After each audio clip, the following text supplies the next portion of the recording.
Soy Jorge, editor de audiencias de Radio Ambulante, y estoy hoy cumpliendo un milagro, o sea, algo inaudito, y es que Daniel Alarcón aceptó estar en un Facebook Live. ¿Qué más, Daniel?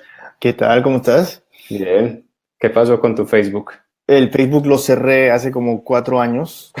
Creo que tuve como 12 amigos en un momento y me parecía terrible. 12. Era abrumador, incluso con 12 amigos. Entonces lo cerré. Y nada, tuviste la gentileza de abrirme una nueva cuenta hoy para poder participar en el primer Facebook Live en la vida. ¿Por qué odias Facebook? ¿Qué tiene de malo? A mí me parece, o sea, hay gente con la que yo mantengo contacto, ya, Uh-huh. y yo veo por gente, por amigos que conozco, que ellos siempre se quejan de que hay mucha gente, o sea, se han reconectado con el mejor amigo del segundo grado primaria, Uh-huh. y les parece como abrumador tener que seguirle la onda, ponerle likes en cada foto de los niños y no sé qué. Y me parece como una obligación social que yo no quiero tener. O sea, es mucho trabajo. Es un trabajo. Es un trabajo. Es tu trabajo. Es mi trabajo, se me pagan por eso. Si no fuera por Radio Ambulante, tampoco estaría en Facebook. Bueno, estamos haciendo este Facebook Live para hablar de Sodalicio, o de Sí. Detrás del Muro, que es el episodio de esta semana. Un episodio que coprodujiste tú con Silvia Viñas, editora de Radio Ambulante, y con Pau Ugaz, que se nos va a unir ahora más adelante en la conversación. Pero empecemos conversando, Daniel, sobre tu primer encuentro con Sodalicio. ¿Cuándo fue la primera vez que escuchaste sobre esta sociedad cristiana? ¿Recuerdas? Estoy seguro que vi algún titular en La República o algún artículo en Caretas que se publicó, que publicaron Pau y Pedro Salinas, y eso habrá sido hace 2 o 3 años, seguro. Uh-huh. Cuando salió el libro también escuché, y me acuerdo que pensé que esta investigación era como el Spotlight peruano. ¡Hey! Ahí está. Hola, Hola. Pau. ¿Qué tal? ¿Qué tal? ¿Qué tal? Para ti, Spotlight peruano, ¿por qué? No sé, yo creo que Pau podría hablar sobre eso. O sea, para mí desde afuera la investigación tenía ese mismo rigor, tenía ese mismo... era complejo, había claramente había un intento de una institución poderosa de encubrir crímenes contra niños, y me parece que el trabajo, y Pau puede hablar de esto con mucha más autoridad que yo, pero el trabajo que hicieron Pau y Pedro representa lo mejor del periodismo investigativo latinoamericano, en el sentido que hay algo en juego, hay algo personal en juego, hay asumiendo un riesgo y una responsabilidad de tener los hechos muy claros, muy bien investigados, rigurosamente detallados, con evidencia y pruebas, para defender a los que no tienen, los que han sido dejados indefensos por las autoridades y por las instituciones poderosas. Entonces, eso para mí tenía todos los elementos de una gran investigación que es lo que finalmente... O sea, Radio Ambulante no hace esto cada semana, no tenemos la maquinaria para hacerlo, pero cuando podemos colaborar con periodistas de la talla de Pau, pues, o sea, nos encanta eso y tratar de crear una versión de la historia que puede llegar a mucha más gente. Pau, hola, ¿podrías presentarte? Hola, soy Paola Ugaz, soy, coautora de Mitad Monjes, Mitad Soldados, que fue publicado en el 2011 sobre el Sodalicio, una organización católica de extrema derecha, que fue fundada en 1971 por Luis Fernando Figari, y en el libro revelamos abusos físicos, psicológicos y sexuales de Figari y parte de la cúpula que él componía. ¿Cuándo fue, Pau, la primera vez que tú escuchaste sobre Sodalicio? ¿Fue por Pedro o cómo fue? No, yo era productora periodística de un programa que ya no existe en Canal N, en canal de cable, que se llama Entre Líneas, y cuando ingresé una semana anterior habían hecho un reportaje, el primer reportaje que se hizo del caso Sodalicio, en 2001, donde revelaban una de las casas que quedaba en la playa, que ahora ya no existe, que se llama San Bartolo, que queda como a 40 kilómetros al sur de Lima, y ahí habían pasado varios chicos, habían sido víctimas de muchos abusos. En este caso eran físicos y psicológicos, hablaban de abusos, tareas absurdas, que les ponían, por ejemplo, a José Enrique Escardó, que fue la primera persona que denuncia el sodalicio, es periodista y es hijo de un dueño de una revista que tampoco existe, que se llama Gente, en el cual él revelaba que lo hicieron dormir durante un mes a modo de castigo en las escaleras de esta casa en la playa, que le hicieron comer algo dulce con ketchup de castigo porque no había limpiado la mesa, y órdenes absurdas y castigos absurdos, en esos reportajes en el cual los chicos revelaban, pues, los chicos habían demostrado ser vulnerables al embrujo del sodalicio y haber aceptado todas estas órdenes. Lo que me impresionó a mí fue que yo llegué una semana después y el reportero que había hecho este trabajo, Diego Fernández Stoll, seguía recibiendo llamadas amenazadoras de ese entonces de Erwin Choi, que era como el portavoz del sodalicio. Y una de las cosas que más me llamó la atención es que un portavoz de cualquier organización no te insulta, digamos, a Diego lo insultaba, lo amenazaba, ¿no? Me llamó mucho la atención. Y en segundo lugar, que dos exministros, el exministro de Educación, Andrés Cardó, llamó a la conductora diciéndole que su hijo estaba en el sodalicio y que era un chico feliz y que él también era una familia feliz. Y también otro empresario, Leslie Pierce, que también es del Grupo Romero, que en Perú es súper grande, un grupo económico, también llamó a decir que era una familia feliz con su hijo en el sodalicio. Entonces, desde ese momento, si te das cuenta, el poder económico, político, era muy grande, y ese reportaje, digamos, marcó época, porque desde ese momento, para mí el sodalicio no me era ajeno, digamos. Uh-huh. El momento en el que pasa esto es 2001, pero el libro se publica en 2011. ¿Qué pasa ahí? Bueno, en ese lapso yo trabajo, yo era editora general de La Mula, entre el 2011 y 2010 al 2011 fui editora general. La Mula es un medio digital peruano. Es una plataforma digital, y allí, aparte de hacer noticias, teníamos programas de televisión, de internet, que habían de distintos tipos, desde gastronomía, política, etcétera. Y allí Pedro Salinas, que en ese entonces no era muy amigo mío, tenía un programa, y yo era productora de todos los programas, ¿no? Entonces ahí nos hicimos muy amigos, y uno de estos días que él tenía programa en La Mula, llegó en diciembre del 2010 y me pidió una reunión para contarme una historia, porque tenía que hablar conmigo. Pedro normalmente es muy, muy risueño, muy bromista, muy así, muy suelto, muy fresco, y nunca lo había visto serio, ¿no? Uh-huh. Yo pensé que algo le pasaba, en verdad pensé que tenía una enfermedad, algo, digamos, algo malo, no era nada bueno. Fuimos a una juguería que está en San Isidro, que tampoco existe ahora, que queda por... No, nada existe ya. Y entonces empezó a hablar. Yo dije, ahorita me va a decir que tiene cáncer o algo, porque de verdad que su cara era, te juro, era de velorio. Y me dijo que acababa de estar con un amigo del sodalicio, agrupación en la cual él había participado hasta 1986 como parte del grupo católico, y que le acababa de confesar que había sido víctima de abuso sexual de parte de Germán Doig, personaje que sí no conocía de nada, que era el santo o candidato a ser el santo del sodalicio. Germán Doig murió en el año 2001 en circunstancias nunca aclaradas, y era, digamos, el intelectual, entre comillas, del sodalicio. Era muy querido por todo el mundo, usaba barba, era como el look del sodalicio, ¿no? En el sodalicio tienes looks. Usan una camisita de colores claros, un pantalón también de colores claros, no usan blue jean porque está prohibido.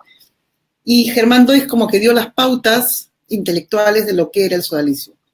Que él sea candidato a santo no extrañaba a nadie, ¿no? San Germán era, digamos, era una ola muy importante, habían estampitas, bueno, había toda una ola de este señor. Y además, Pedro, cuando muere Germán, escribe un texto muy sentido, porque en verdad es un hombre muy carismático y muy querido, y Pedro tiene pues estas idas y vueltas con la religión católica, y en ese momento él escribe un post muy sentido, y de hecho creo que fue al velorio. Entonces, cuando él me cuenta que este candidato a santo había sido el abusador de uno de sus amigos en el sodalicio, para él explotó todo, porque además de todo, él ha metido a mucha gente al sodalicio, a mucha gente, a más de 100 sodalites a entrar, por el carisma que tiene y la buena onda que siempre tiene Pedro. Y luego la gran duda que tuvo Pedro, además de que si había un abusador, en ese caso podían haber más casos de víctimas, y además él metió a su hermano, Jorge. Entonces también tenía esta culpa de llamarlo a Jorge, antes de juntarse conmigo, llamó a Jorge, que en ese momento vivía en la Argentina, a preguntarle si era víctima, ¿no? Si había sido víctima. Ya cuando Jorge le dice que no, que ni hablar, Pedro respira, me busca y me pide formar parte de un trabajo investigativo, ¿no? Que iba a durar 3 meses. Yo digamos. 3 meses más largos de tu carrera, ¿no? Van 7 años, ¿ah? ¿Eh? Y yo le dije que no, que lo ayudaba en todo lo que él quería, que hagamos el reportaje, que por supuesto, y que la idea es que tenía que ser súper, digamos, aparte de súper preciso, etcétera, una de las cosas es que no debía tener pues nada, tenía que ser muy, muy seco, muy sin adjetivos, ¿no? O sea, digamos, aquí era una investigación dura y pura y dura, ¿no? Y desde ese momento empezamos a trabajar la investigación, diciembre del 2010, en paralelo a nuestra vida laboral normal. O sea, nosotros, Pedro y yo, no somos un medio de comunicación que hace una investigación. O sea, somos 2 periodistas que hemos hecho esto en todo el tiempo en paralelo a nuestra vida normal. O sea, no normal, pero es que no había ningún medio que, digamos, nos bancó este reportaje, ¿no? Bueno, antes de seguir, quiero agradecerles a todas las personas que están conectadas en este momento, que están dejando sus comentarios, que están haciendo preguntas. Lino Coria nos dice felicitaciones por su trabajo. Eduardo Nestel dice, me pareció curioso que tanto su programa como This American Life tratan esta semana casos de abuso. Son muy diferentes, pero ambos hablan de abuso psicológico y lavado de cerebro. Saludos. Roberto Alfredo Risueño escribe desde Bogotá, Colombia. Felicitaciones por el trabajo del sodalicio, excelente. Entonces, las personas están haciendo preguntas, por favor síganlas haciendo y las vamos a ir incluyendo en la conversación a medida que avanzamos. Entonces, vayan poniéndolas a medida que hablamos y pues vamos a tratar de responderlas todas. Daniel, cuéntanos, ¿cuándo te proponen esta historia? ¿Cómo fue ese proceso? Tendría que buscar exactamente cuándo fue, pero lo que sí sé, y tengo que pedirte disculpas, Pau, es que yo recibo muchos emails y creo que el mail que mandó Pau, no sé, llegó en marzo y te respondí como en mayo. Entonces, pero no, es que ni siquiera lo leí por 6 semanas, porque yo sabía que cuando me llega un email de Pau es que tengo que leerlo con cuidado. Y estábamos en el momento cerrando la anterior temporada de Radio Ambulante, entonces lo dejé ahí en stand-by. Cuando finalmente lo leí de una, le escribí, y creo que la primera entrevista que hicimos fue contigo, luego con Pedro, y se unió al proyecto Silvia Viñas, que es la editora de Radio Ambulante, y los 3 juntos armamos la historia finalmente. Para mí, el reto de Radio Ambulante era, o sea, claramente el grueso de la investigación obviamente ya estaba hecho, el libro estaba publicado, pero hay 2 retos. Hay el reto de tratar de transformar una investigación ya hecha en una pieza de audio que sea para el oyente emocionante, conmovedor, informativo, entretenido, que es una palabra muy rara para usar para un tema tan duro, pero o sea, nosotros finalmente queremos que la gente ponga play y lo escuche hasta el final, ¿no? Igual que cualquier autor quiere que la gente lea hasta el final de un libro. Y 2, tratar de mantenernos al tanto de una historia que no terminó con la publicación del libro, que sigue. Y esto es algo que estábamos bromeando antes cuando estábamos conversando. Yo creo que terminé grabando la parte final de la historia 4 o 5 veces, porque cada vez que, entre comillas, cerrábamos la historia pasaba otra cosa. Y finalmente pasó, lo último que pasó fue el descabezamiento del sodalicio por el Papa Francisco en vísperas de su viaje a Lima, que es donde está ahorita. Seguramente conectado viendo este Facebook Live. Sí, aquí dice Pontife. Está en el avión, todavía no. Está en el avión, todavía no hay aterrizado. Bueno, desde el avión seguro que lo está mirando. Saludos. Pero entonces fue un sí rotundo. Cuando leíste el mail de Pau, dijiste sí, esto es una historia. No tenías ninguna duda. No, porque conozco bien el trabajo de Pau, porque conocía la investigación, también conozco a Pedro. Se cayó. ¿Aló? Volviste. Sí, no hice nada. No hice nada. No lo saques, Jorge, de la conversación. No, lo que está diciendo es que conozco el trabajo de Pau y el trabajo de Pedro muy bien. Y creo que yo sentía que Radio Ambulante podía aportar algo, ¿no? O sea, lo que nosotros sabemos hacer es armar historias en audio, y es algo que en este caso, escuchar el test, yo sabía que Pau iba a poder contar la parte investigativa, que Pedro iba a poner la parte personal, o sea, su vínculo y su testimonio de primera mano de cómo fue esa seducción que hace el lavamiento cerebro que hace que hizo el sodalicio con él, con muchísimos jóvenes más. Y luego sabía que teníamos que incluir la voz de una víctima, ¿no? Que iba a poder contar exactamente cómo fue para humanizar esa víctima. Y eso es algo que radio, o sea, que un periodismo en audio hace, o sea, es genial para eso, ¿no? Es perfecto como medio para humanizar a alguien que generalmente no se ve, ¿no? O sea, unas voces que no se escuchan. Pau, y tú, Pau, ¿por qué decidiste proponerla a Radio Ambulante? Si ya tenías un libro publicado, reeditado en 2015, ¿qué te hizo mandar esta historia para hacerla en audio? Bueno, varios motivos. O sea, el libro salió en el 2015 y la historia no ha cesado. O sea, tiene varios escenarios en Perú, está en el Congreso, está en el Poder Judicial, las víctimas siguen hablando, el sodalicio sigue vivipicoleando, el Vaticano se hacía de la vista gorda, y a mí me parecía, bueno, aparte que me gusta mucho Radio Ambulante, que el público al que llega tiene que ver, digamos, habla inglés, y me parece que ese público no conocía la historia del sodalicio. Me parece que el público que ustedes que llega a Radio Ambulante, no conocía para nada esto que ha pasado, y me parece que mientras más gente conozca esta historia, es mejor para todos, digamos, ¿no? Sobre todo en América Latina, donde desgraciadamente las historias de abusos clericales son solo de los casos de clases altas, porque las víctimas, desgraciadamente, de clases bajas, no tienen una manera, un canal donde llegar y hacer llegar sus voces. Eso ha pasado en México, ha pasado en Chile y ha pasado en Perú.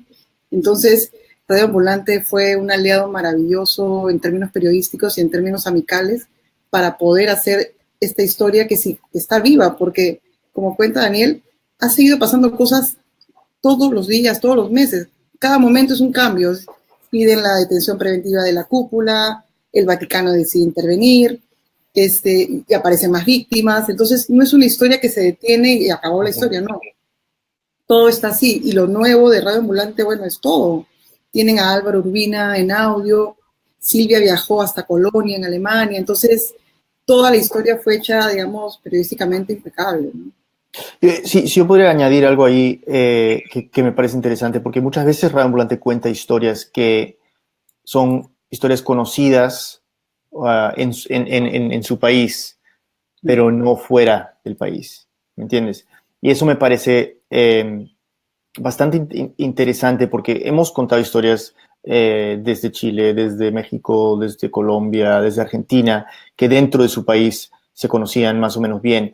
Y cuando salen de sus fronteras, porque nuestra audiencia es internacional, la respuesta y la emoción de los nuevos oyentes que se enteran, la curiosidad, las conversaciones que se generan son súper interesantes, porque cada oyente interpreta esa historia y hace conexiones con su propio país, ¿no? Y eso es lo que hemos visto en redes en estos días, desde que publicó la historia hace 2 días. Hemos recibido comentarios de Colombia, de México, de Argentina, de Chile y otros países más, donde la gente comenta, caramba, algo similar pasó en mi país, ¿qué pasará, no? Y eso me parece fascinante. Cuando lanzamos Radio Ambulante hace ya varios años, pensábamos, Carolina y yo, en esa audiencia internacional, en esa conversación latinoamericana que se podría generar. Y tanto como, bueno, o sea, hay muchas cosas que me enorgullecen de este proyecto, la calidad del equipo, el trabajo que hacemos, pero la audiencia que hemos logrado construir, que yo creo que sí logramos tener esa conversación internacional, latinoamericana, regional, del que Carolina y yo soñábamos cuando estamos ahí, o sea, lanzando ideas y echando globos de lo que iba a ser este proyecto. Pregunta Lino Coria. Daniel habla de las similitudes entre el sodalicio y Sendero Luminoso en cuanto a la obediencia que demandan de sus miembros. ¿Existen otras similitudes? Pregunta Lino. ¿Sabes cuál? Y Pau, seguramente tú también tienes mucho que decir esto, pero cuando Pedro describe los poderes sobrenaturales que se atribuían a Figari, y tú ves la propaganda de Sendero, de cómo el partido veía todo y casi que Abimael era, el comandante Gonzalo era como este superhéroe del maoísmo. Eso me parece que tiene similitudes entre ambos movimientos y la obediencia. No sé, Pau, ¿cómo lo ves tú? Sí, no, de hecho, bueno, hay una tesis de Gonzalo Cano, exodálite, que compara a Abimael Guzmán y a Luis Fernando Figari, porque Luis Fernando Figari tenía varias frases donde dice, una de las frases es, el que obedece nunca se equivoca, ¿no? Era totalitario, o sea, tú no podías hacer nada en el universo Figari que iba en contra de él. Y por eso es que en este universo Figari, en el cual todos ellos obedecían y hacían estas órdenes absurdas que les forjaba disciplina, Figari era famoso cuando, o sea, te hacía hacer ejercicios, comer poco, ser austero, pero eso tú lo contrastas a este Figari, digamos, el líder, el que estaba en 5 continentes donde está el sodalicio. Cuando tú vas a la privacidad de su cuarto, de su casa, donde él vivía acompañado de esclavos de Figari, contrasta este líder, digamos, autoritario y totalitario como Figari, con su vida diaria. Era obeso, dormía tarde, comía un montón, veía películas hasta tarde, no hacía ejercicio, ¿no? Y comparas a este personaje con Abimael Guzmán y su cúpula, y los últimos años de su cúpula hasta que fue atrapado, es bien parecido también. Dormía tarde, tenía muy malos hábitos alimenticios, no tenía ninguna disciplina física, ¿ya? Y los dos construyeron un universo en el cual si le decías que no, eras desterrado de inmediato. Muy parecido también al final de Pablo Escobar, pues a sus últimos años. Sí, pero yo no creo, o sea, no soy experto en Escobar ni en ese mundo, pero yo no creo que Pablo Escobar estaba predicando austeridad y disciplina de la misma manera que sí, total. finalmente estaba vendiendo perico, o sea, sí. A diferencia de que yo estaba pensando mientras tú hablabas, Pau, del contraste entre la austeridad y la disciplina que predicaba Abimael y Sendero, y el contraste con bailando Sorba de Greek en una fiesta, digamos, este video espeluznante para todos los peruanos, que estos monstruos ahí celebrando mientras están sembrando terror en el país. Sí, claro. Similar en el caso de Figari y de Sodalicio, o sea, de puertas para afuera es una cosa y para adentro es otra. Sí, tal cual. Hay dos preguntas relacionadas. Una es de Álvaro Olivera y de Jorge Tupo. Y le pregunta a Paola si sabe cómo se forjó el imperio económico del sodalicio, si eso fue algo transparente, cómo pasó, porque en Arequipa, desde donde él escribe, entre comillas, tiene una universidad, un instituto y 2 cementerios. Y si sabes si han sufrido algún revés después de todas estas denuncias de abuso. Jorge Turpo, hola, es periodista en Arequipa. Yo estoy en el medio del cierre de un libro sobre la plata y el sodalicio, sobre la fortuna del sodalicio, porque Perú es uno de los pocos países en América Latina que tiene un convenio con el Vaticano, que se llama Concordato. Entonces, ese convenio lo que hace es que ninguna organización católica, no de otra religión, pague impuestos de ningún tipo. O sea, ningún tipo. No, si tienes un cementerio, un colegio, no pagas impuestos. Si tú compras carros, no pagas impuestos. Si tú importas artefactos, tampoco. Si compras pasajes, tampoco. Entonces, hay una relación entre el, ¿cómo se llama? El derecho pontificio que gana el sodalicio en el año 97, ¿ya? Que se le declara desde el Vaticano una organización con derecho pontificio, y el crecimiento económico del sodalicio, que es a partir del año 2000. Digamos, no exagerando, tienen negocios de todo tipo. Tienen inmobiliarias, tienen agrícolas, tienen mineras, y además tienen escuelas, tienen 7 cementerios a nivel nacional en Perú, tienen una universidad en Chile, Gabriela Mistral, tienen un colegio, 2 colegios en Colombia, en Ecuador también tienen otras propiedades. Sí, o sea, digamos, les ha beneficiado el concordato, el convenio del que estoy hablando, para el crecimiento económico, porque lo que hacen es ampararse en estos negocios para, digamos, ganar más que cualquier empresa que pondría un cementerio o pondría un colegio, y usar estos dineros, digamos, para expandirse a nivel mundial. Pau, una pregunta, ¿también tiene que ver el perfil del sodalite, ¿no? O sea, el hecho que mencionamos en la crónica y está en tu libro, ¿no? Que buscaban gente de clase alta, los blancos, que desafortunadamente en Perú es sinónimo de la clase más pudiente, ¿no? Tal cual, es eso, buscaban eso porque además a muchas de las familias perjudicadas por el sodalicio les hacían que, entre comillas, donen. O sea, por ejemplo, no solo es que tú entres al sodalicio, sino tú tenías que pagarle todo mensualmente a tu hijo, comida, todo, absolutamente todo. Y si te sobraba un carrito o 2 carritos o una casa, o, ¿me entiendes? Lo donabas.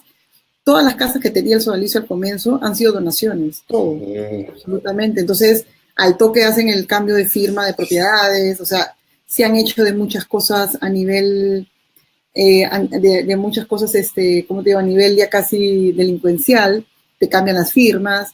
Hubo un reportaje en el cual yo participé, que hizo Al Jazeera, un documental, donde revelamos que una inmobiliaria de ellos en Piura, en el norte del país, para crear una gran grupo de viviendas de 1.000 metros cuadrados de tamaño, utilizó los servicios durante más de un año de la banda del Cruz del Norte, una banda delincuencial que les daba servicios al sodalicio para que la gente no invada el terreno.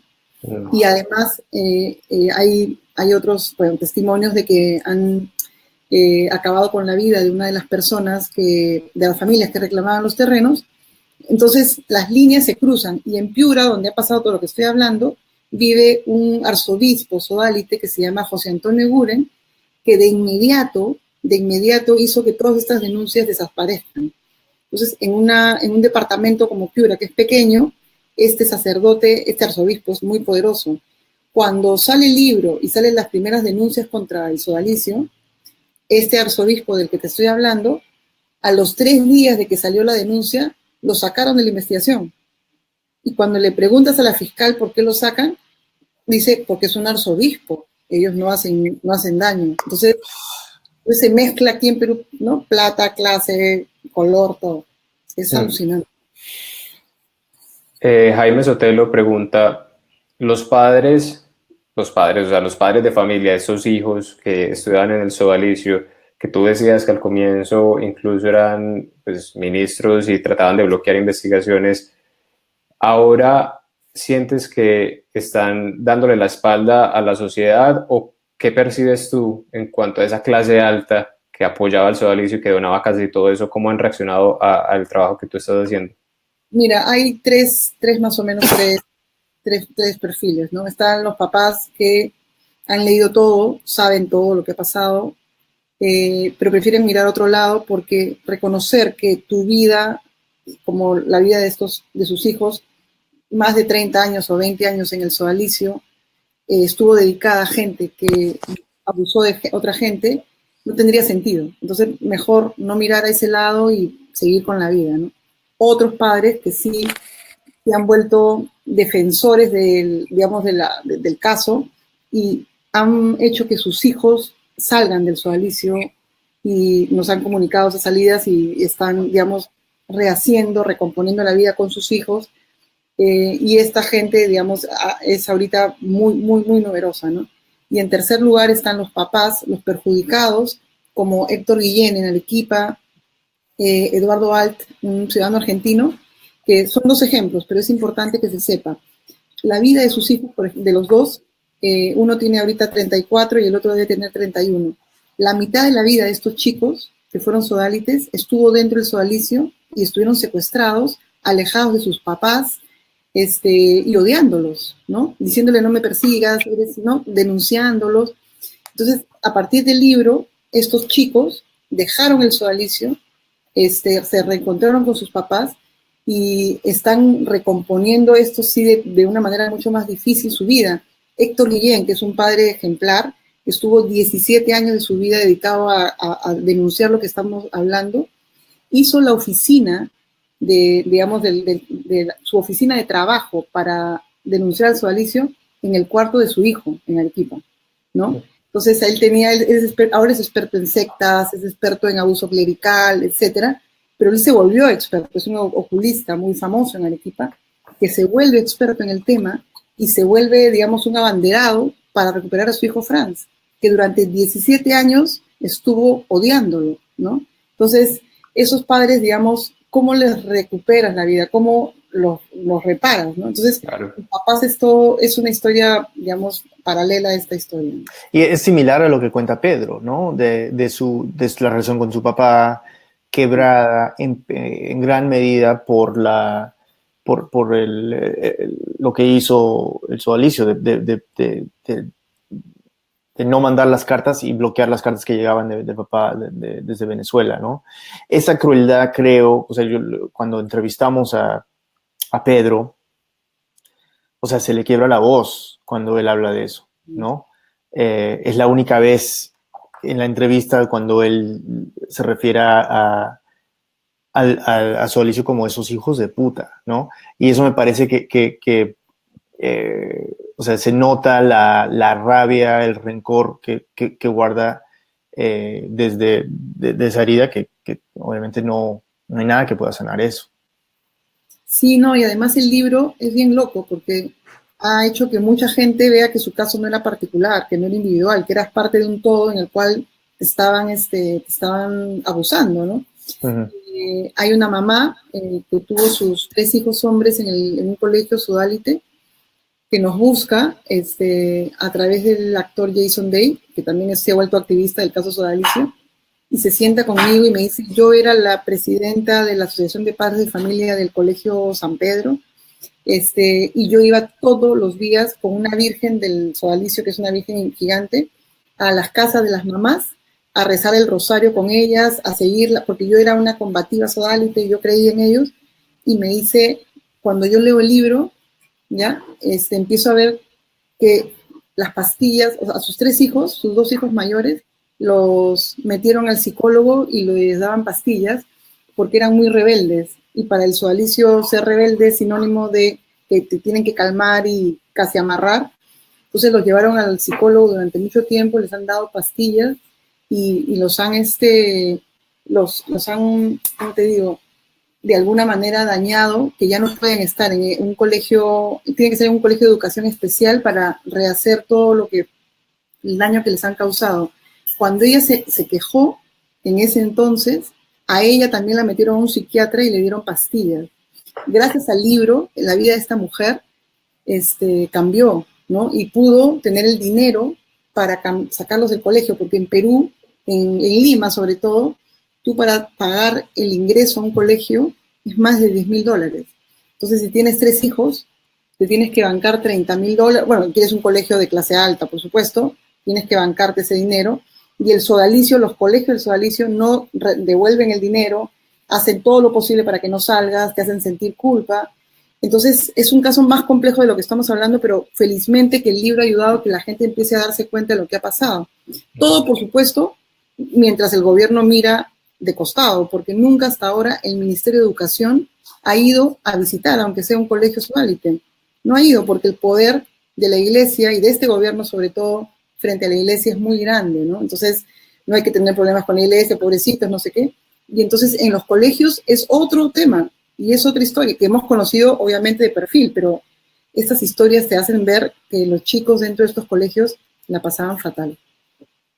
Escribe Alejandra Alcántara a Daniel, te escucho desde Querétaro, México, increíble tu podcast. Gracias. Diana Caballero, desde Medellín, pregunta, hola, felicitaciones a todo el equipo.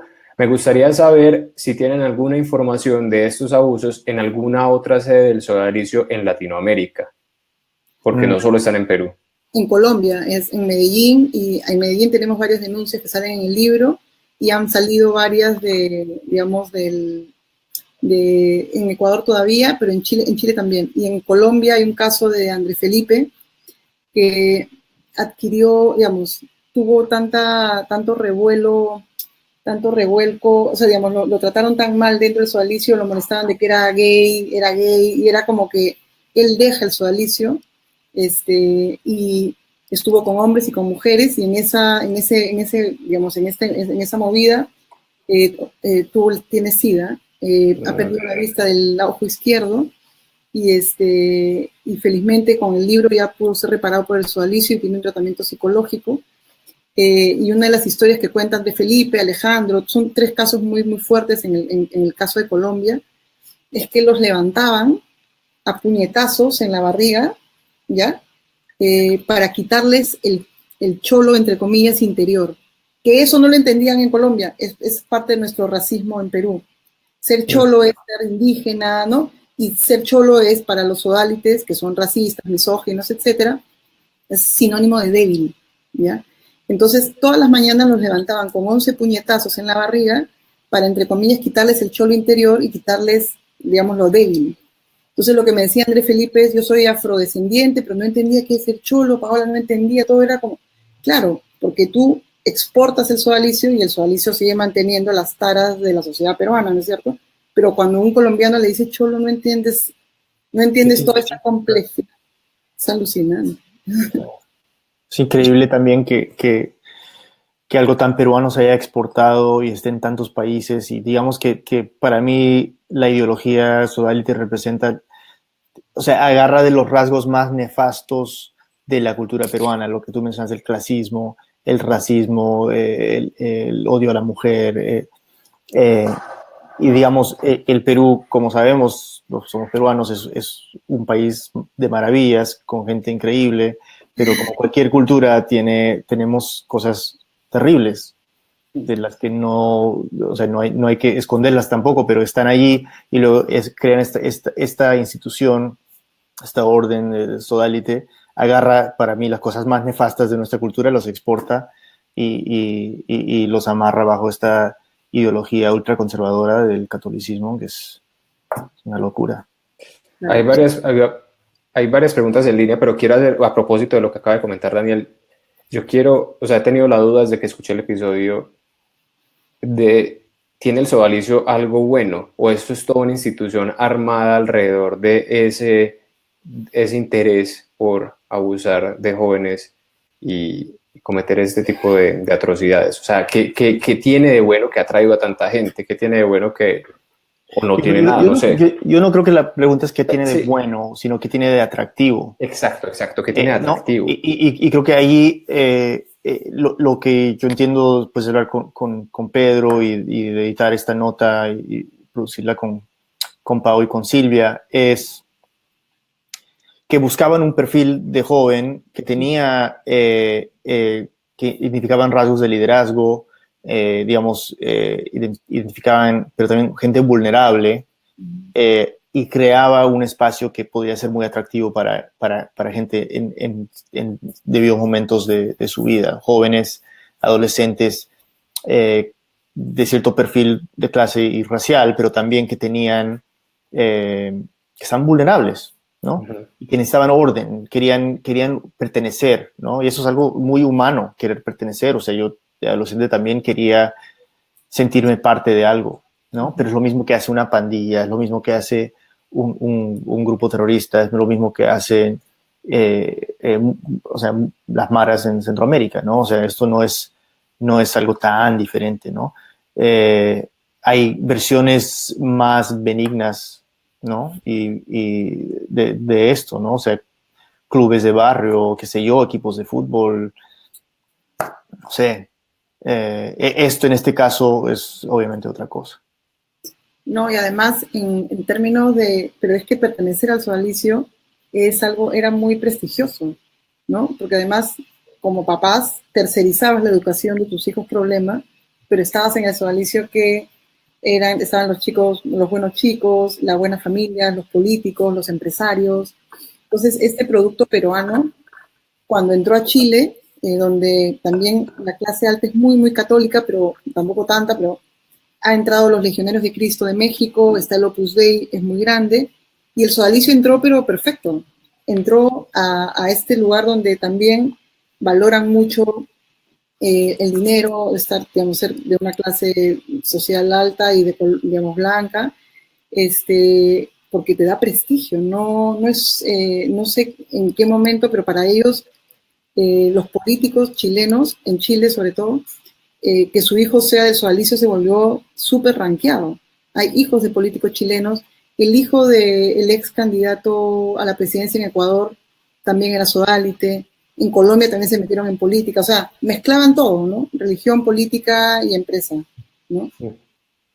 Pregunta a Kemi si ninguno de los dirigentes del sodalicio que cometieron crímenes de acoso y abuso han sido juzgados por la ley.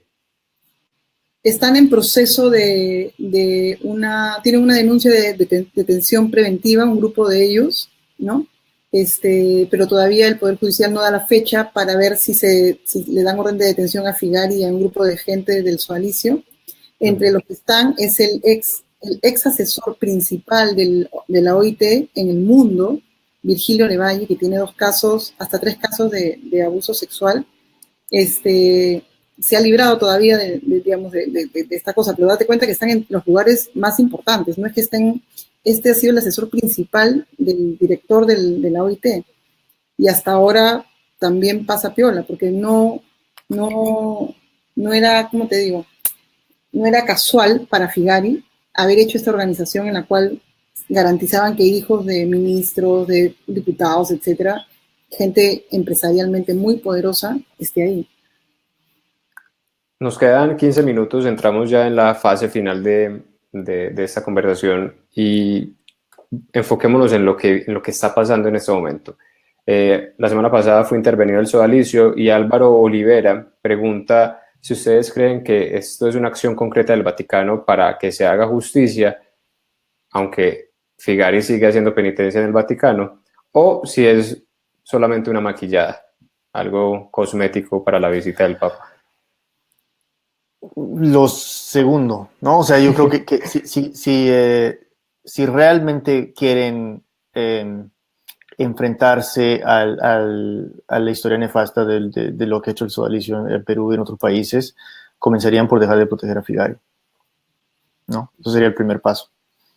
No sé, o sea, yo no, yo vi varios, digamos, citas del Papa en Chile, algunos pareciendo asumir responsabilidad y pedir perdón, y otros en que, digamos, decía que sin pruebas no era pura calumnia. Sí.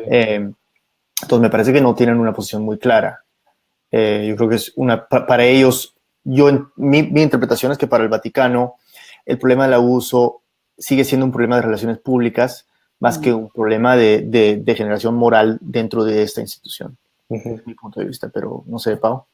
Yo lo que creo también es que el Papa reina, pero no gobierna, ¿no? En el Vaticano hay muchos intereses en juego que por más que, digamos, le das el beneficio de la duda, quieras que Panchito tenga razón y que pida perdón y tú le creas, es que mover una institución en la cual el abuso clerical se da hace muchos años, no es fácil ponerse a limpiar y hacer las movidas, porque todos al final han estado involucrados en casos de, ¿cómo se dice?, de encubrimiento, ¿no? Sí. Y mi impresión, creo que Benedicto XVI se fue disparado, ¿no? O sea, vio lo que estaba pasando y se fue disparado porque yo creo que se están pisando muchos callos, ¿no?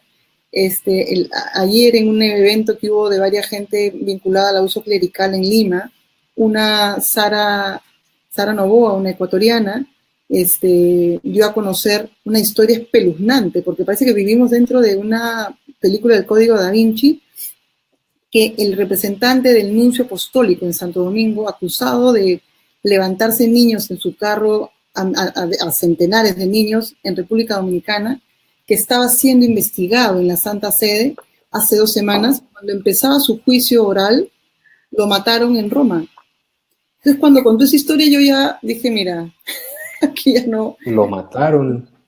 O sea, ya no, estamos hablando de historias de ahorita, no es mañana, no ha pasado hace... No son los Borgia.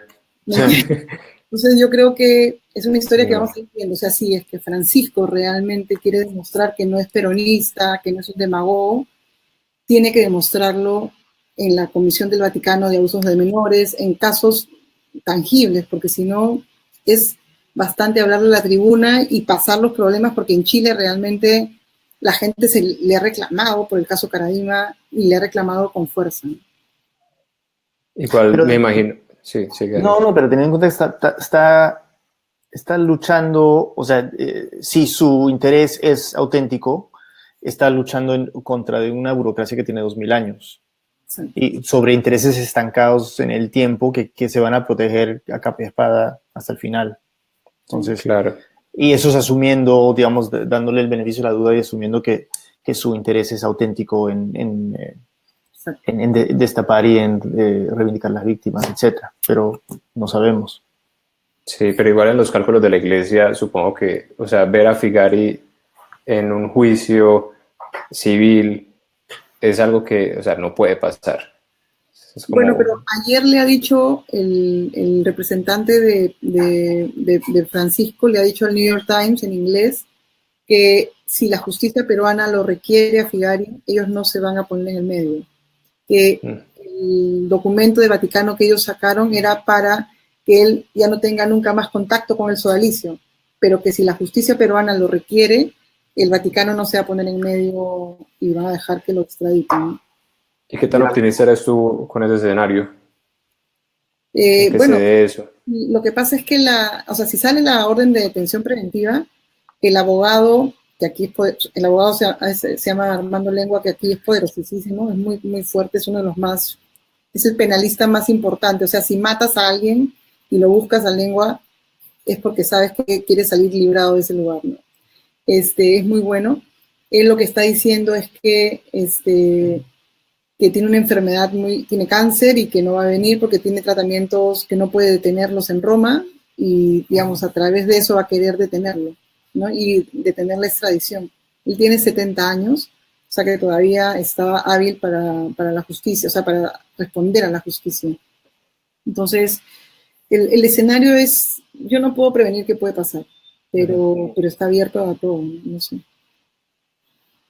Para mí el momento que más me emociona de esta crónica es cuando tú, Pau, lo enfrentas.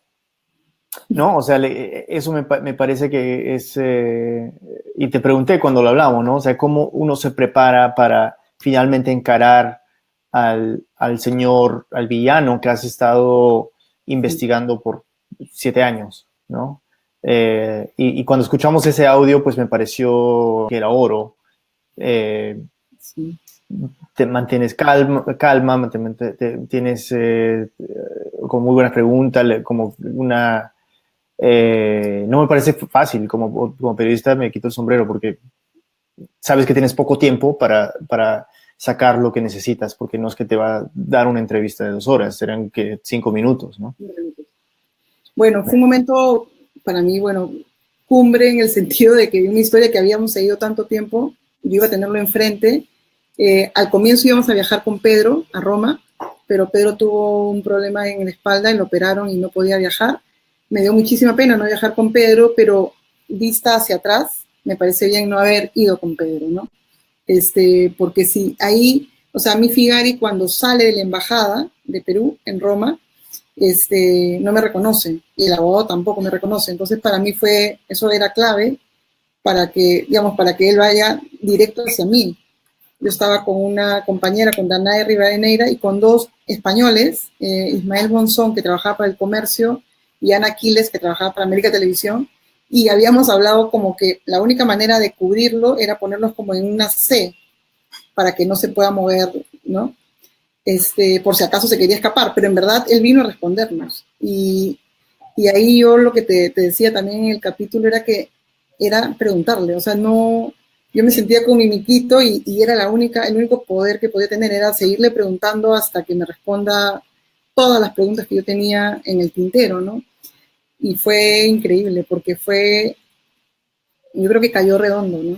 Sí. Las respuestas, aparte la cara te mira con un desprecio porque él detesta a las mujeres, yo sabía eso, sabía que se enoja rápido, entonces, digamos, el personaje lo tenía más o menos caladito, como dicen, y fue increíble todo lo que nos dijo, porque a partir de ahí, mientras hablaba con nosotros, ves al abogado, bueno, nosotros veíamos al abogado jalándole el brazo como diciéndole ya va.